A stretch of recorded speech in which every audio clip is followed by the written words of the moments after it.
Good evening, my friends. Glad to be with you all once again. Welcome into WNBF Extra Point. I'm your host, Gabe McDonald. It is almost time to put a bow on the regular season as we come to week 9. Playoff positioning crucial coming into this week, and of course, some regions still have to crown a champion. One of those, Region 6-4A, the SEC of South Carolina. And boy, did we have a good one to decide it in our Extra Point game of the week. It's a top 10 showdown in Flowtown between number 2 Myrtle Beach and 6th ranked South Florence. Sorry about that. Let's take you to the game of the week. South Florence Bruins host the Myrtle Beach Seahawks, and just look at that Bruins student section. Man, they are pumped. The Bruins already up a touchdown. Seahawks looking to get on the board, and they will do just that. Look at that man go. Adam Randall, the future Clemson Tiger, finding the end zone off the direct snap, and just like that, the game is tied at 7 points apiece. Dabo Sweeney and company are going to love having him next year. South Florence back on offense. Quarterback Quincy Rhodes with the throw to Evan Singletary across the middle.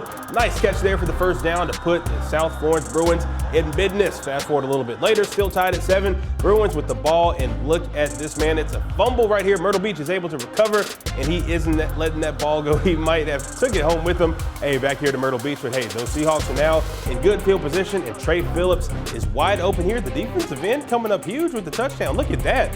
Adam Randall looking like Tim Tebow. Heck of a play call right there by Mickey Wilson. Great touchdown by those guys. Just like that, Myrtle Beach is up 14-7. There's now 2 seconds left in the half. Here's Bruins kicker Grant McDonald, and the field goal is up, and it is good. And we go into the half with South Florence leading 17. They're down 14-10. Here we go into the second half. Bruins with the ball, and it's Malik Terry. Bless up Malik running the ball in for the touchdown. That capped off a 10-minute drive for the Bruins. They now lead 17-14 over Myrtle Beach. We now fast forward to the fourth. Seahawks with the ball, and it's that young man, Adam Randall, once again out of the Rhino package. Another touchdown. That young fella looking really good tonight. Myrtle Beach on top 21-17. And now we move just 12 seconds left in the game. The Bruins with the long pass that is caught, but time would run out on the home team, and that would be your ball game, folks. The Myrtle Beach Seahawks win the region title. They get it done 21-17 over South Florence. I'm sure it is quite a celebration on their way back to Horry County right now. Just really proud of our guys. What a great win. My hat's off to Coach Marlowe. They're a very good football team. This is the toughest region in the state of South Carolina. And if you win a region championship, you've done something. I'm really proud of our coaches and our players. Really a great win. Coach Wilson always implements that we will be the best conditioned team that when we play another team. But I'm just thankful that we were able to kind of pull it out, just keep fighting. And I'm thankful for this team. We worked really hard.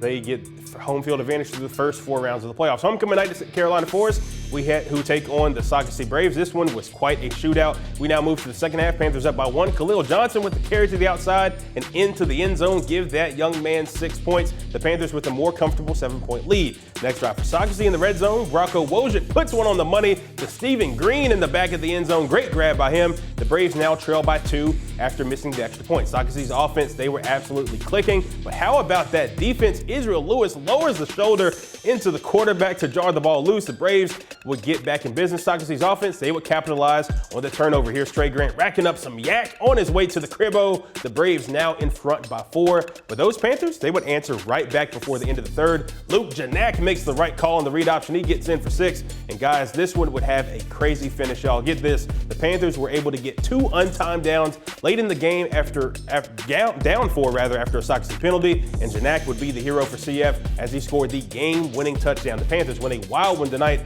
46-44 would be your final. We head further up, 501 to Conway. Carlson Terry having a little father-son chat as his Tigers host Georgetown. We pick things up late in the first. The home team on the doorstep, and Devin Granger kicks that door down. He finds pay dirt from a few yards out. Just like that, the Tigers will lead 14-6 after the first. Conway's defense flexing its muscles as well. Why get 1 when you can get 2? Jane King and Jonah Freshley with the perfect game tackle right at the mesh point. The Bulldogs will end up punting after that drive. Tigers back with the rock, and they make the Dogs pay. Israel Graham finds a crease, gets the block from Aiden Brandley, and he is off to the races. Another score for Conway. The Tigers up 15 midway through the second quarter. Tigers back with the ball now after another Georgetown punt. Granger with a dart to his main man, Carlson Terry II. Huge first down for the Tigers to put them in business, but the drive, it would end up stalling. Conway coughs up the rock. Kendall Vanderhorst there on the recovery for the Bulldogs, and they would make the most of that opportunity right here. Taji Mitchell with a missile down the field right before the half, right into the breadbasket, of Kenneth Simmons. He breaks the tackle, and he is gone. The Bulldogs trying to stay in it as they only trail by 9 at the break, but those Tigers, they would turn things up in the second half. Conway cruises to victory tonight, 53-19 was your final. Our other 5A game tonight was out in Sumter. St. James on the road to face the 6th-ranked Gamecocks. Not much would go right for the Sharks tonight as they would fall 24-7. And with this win, Sumter is once again the king of Region 6. And guys, we're just getting started. We'll head to the PD for the rest of the Class 4A action and hit the small schools as well. But before we get to all that, we head back to Conway for this week's Beach Team Gymnastics Cheer of the Week.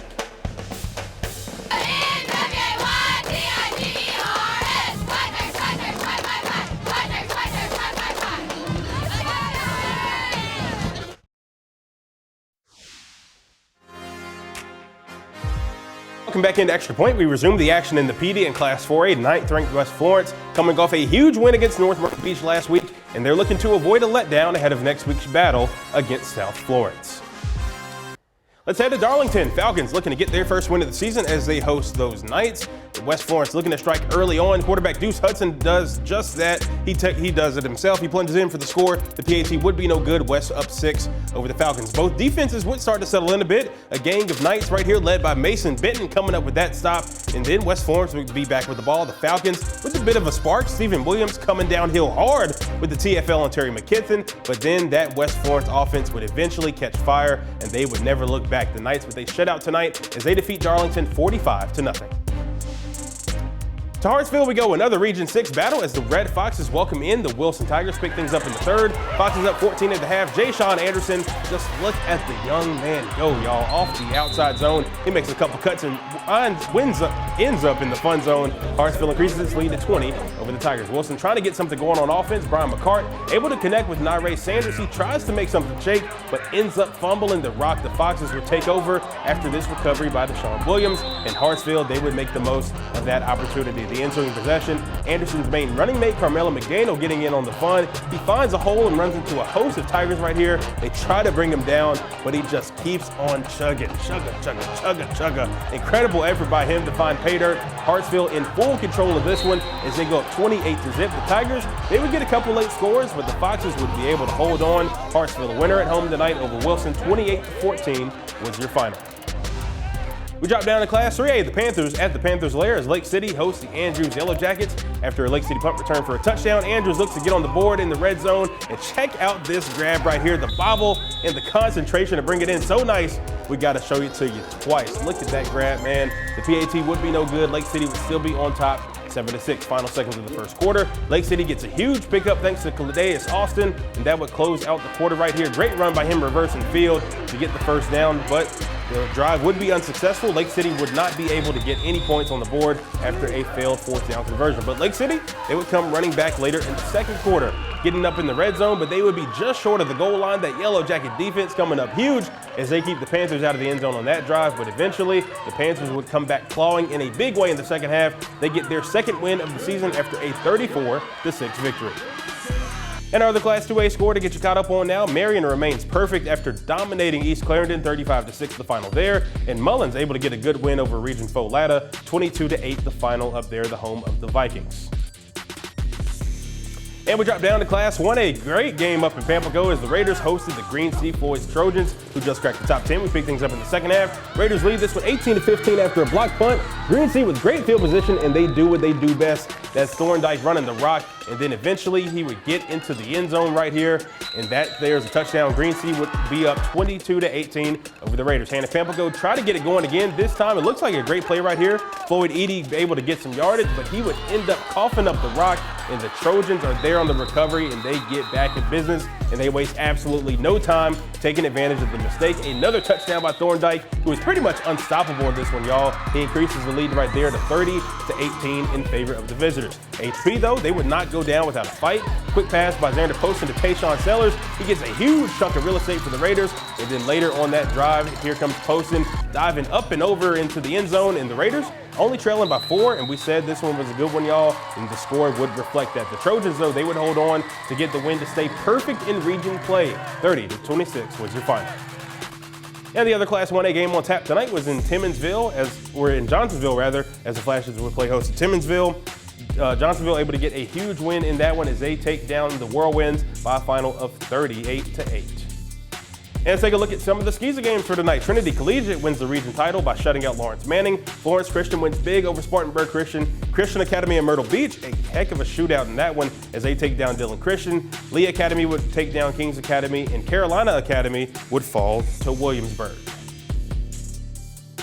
In our Thursday night scores, Loris was able to get it done over King Street. Aner, a overtime win over Lamar.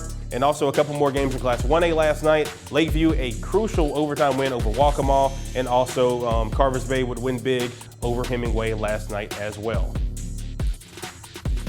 So we've given you all the highlights, we've given you all the scores, but we can't leave y'all hanging without a little bit of dessert. It's time to reveal our play of the week for Week 9.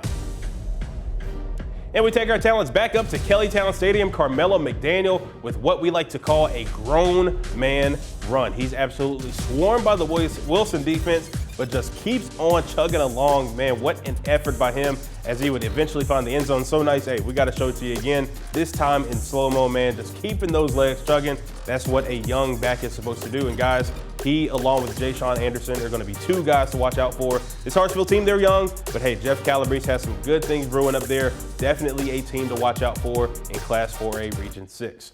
So, of course, we come to the end of our show. I hate to leave you guys hanging, but hey, we got a few more of these. Of course, Week 10, we close out the regular season next week. A lot of good ones. South and West Florence, Myrtle Beach and North Myrtle Beach. It's pretty much rivalry week across the area. A lot of great matchups coming up next week as we inch closer to the postseason. Of course, all the highlights and scores from tonight can be found on our website and our mobile app. Hey, let's do it again next week, shall we? Until then, have a great weekend. We'll see you next week.